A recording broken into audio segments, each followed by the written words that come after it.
Hey guys, thanks for watching my video.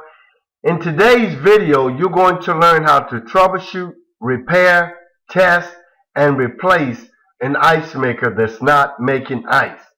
This particular ice maker is now obsolete, no longer available, and they have upgraded to a different ice maker. The new ice maker can seem challenging because it not only is a new ice maker, but it comes with two different harnesses, wiring harnesses.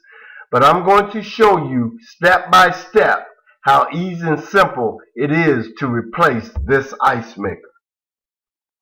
For those of you that do not know, anytime an ice maker is not making ice, troubleshooting is pretty easy when you follow these simple steps. It's usually one of the six, not always, but I would say about 95 to 98% of the time. It's either number one, the refrigerator is too warm, blocked or frozen flow tube or fill tube, defective inlet valve, low water pressure, faulty door switch, or bad or defective ice maker.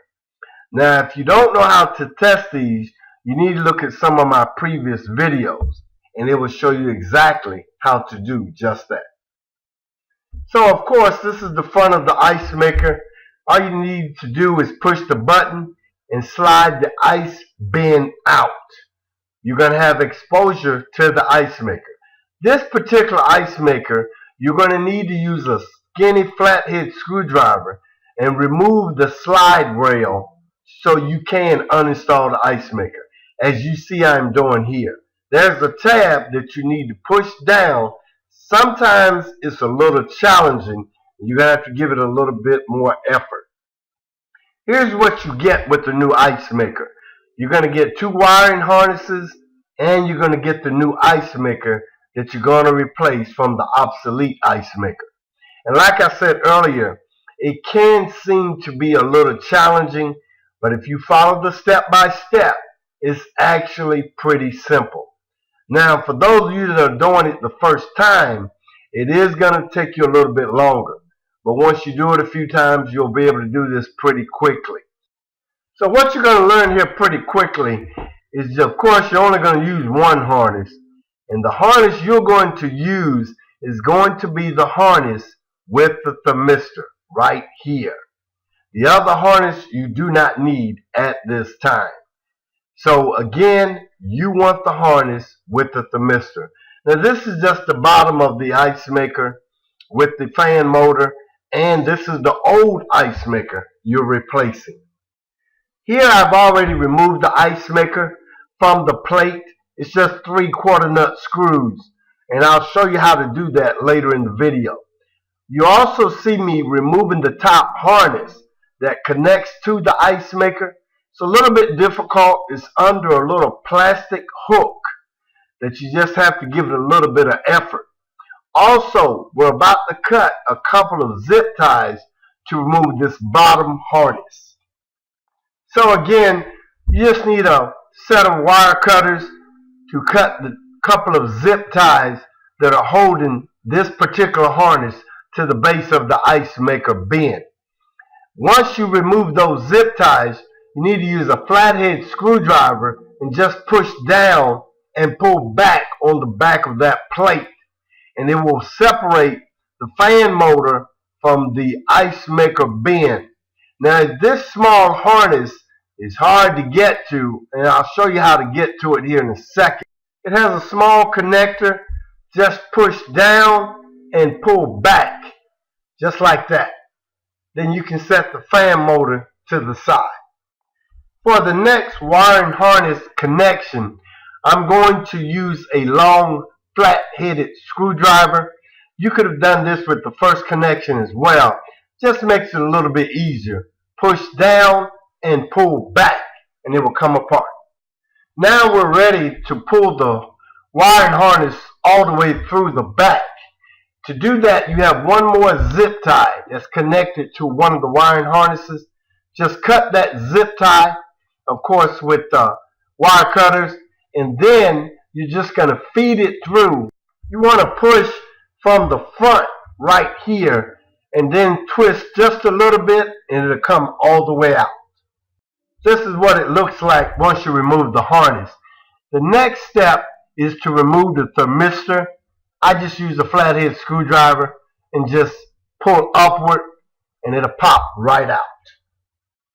The next step is to remove the wiring harnesses from the motor, just like you see that I'm doing here. Just pull it backwards. Then the next one after that is your ground connection. And you don't have to do them in a particular order. That's up to you. The next step will be the ground wire. That's a little bit more challenging because it's a little deeper inside of this plate. To remove the ground wire, I suggest needle nose pliers and just pull on the harness and it comes out pretty easily. The last step before you can completely remove that harness is to splice or cut the ground wire, and then you can remove the complete harness. So after removing the complete harness, we're ready to install the new harness. And don't forget, you want to install the one with the thermistor, this one right here. And all you're going to do is you're going to feed the portion of the harness, the wiring harness, that connects to the ice maker first. That's the one with the switch, the black switch connection, and then just feed it through the back plate of the hole where you removed the old one. And as you can see here, just start to do that. Pull it forward until it connects. So continue to feed until you get to the center portion of the harness where it actually stops. And then of course you pull that just far enough until you see it connect. Now what we're going to do is reconnect the wiring harness that has the zip tie and just put it back in place where the old zip tie was. Now of course we're just going in reverse and reconnecting the new harness. So I would start with the brown connection, and you can do these in any particular order. The only one you really want to pay particular attention to is the ground wire, because if you put the wrong wiring connections in before the ground wire, it's going to make it a little bit more challenging for you. The next step is to connect the wiring harnesses that go to the motor itself, and that's pretty easy. You just slide those back on the same way you have taken them off.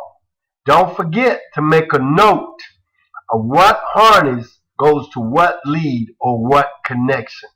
That is important. Then after that, you're going to install the new thermistor, and all you have to do is just point it downward just enough for it to connect about middle way, and then push down till you hear the click, and that's it. After installing the thermistor, your next step should be reinstalling the ground wire. This is probably the most tedious, trying to get the connection to the tab where the ground wire is located. So you're going to need needle nose pliers to do this. To ensure it's connected, I use the long flathead screwdriver. After you do that, you're ready to connect the fan motor. Should only be one connection left into this housing area, and I'm going to show you a little more clearly exactly how you do that. So all you need to do is connect the male to the female, slide it in till it connects, and then you're ready to put the back plate onto the fan motor housing. Push it in until you hear it click. Now we're ready to connect the bottom plate that holds the ice maker, and all you do is lean it forward until you hear it click. And then I would go ahead and place the harness that is connected to the front of the ice maker under that little plastic hook. Once you've done that, now you're ready to reinstall the ice maker. So while you're reinstalling the ice maker, ensure that the fill chute in the back is lined up.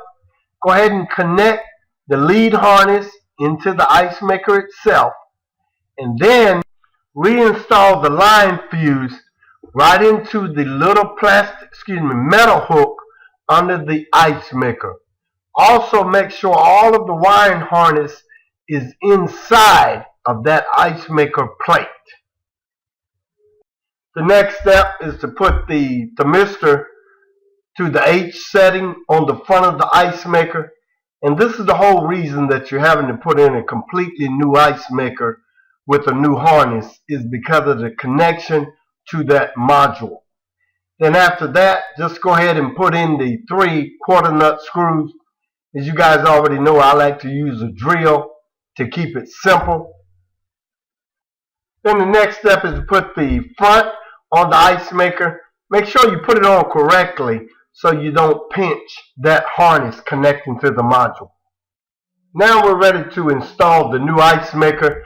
Now this particular ice maker, unlike most, you have the fan motor, the auger motor, and the ice maker is one piece.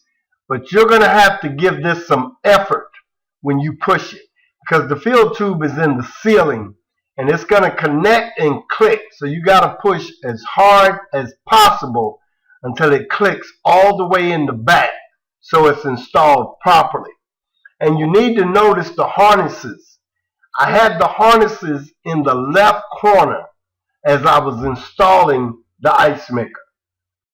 Now all I'm showing you here is the wire harness that you're going to connect once you've installed the ice maker. And of course I'm holding the camera with the other hand, so I can't actually show you. It's real easy. Just connect the female to the male harness and that's it.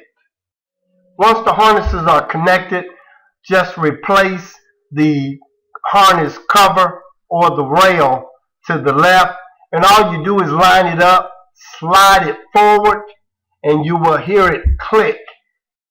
Once it snaps into position, this is what it looks like. And now you're ready to put the ice bucket inside of the housing. For those of you that did not know, to test the ice maker, all you have to do is use a jumper and place your leads into the T and H, and this will power the ice maker. The arm will raise. This is also an awesome way to find out if your valve is working, if you have a blockage, or if the ice maker is defective. Last but not least, the old part number that this ice maker is replacing is the W10377147, and of course the new ice maker is the W10882923. Most often you'll see it in the Whirlpools, some Kenmores, and some Maytags. Thanks again for taking the time to watch our appliance repair videos. If you like what you see and you want to see future videos, I would suggest that you subscribe. Also, just to let you know, we're working on a project that's going to make troubleshooting and repairing appliances much easier for you do-it-yourselfers. And as always, be blessed and be encouraged.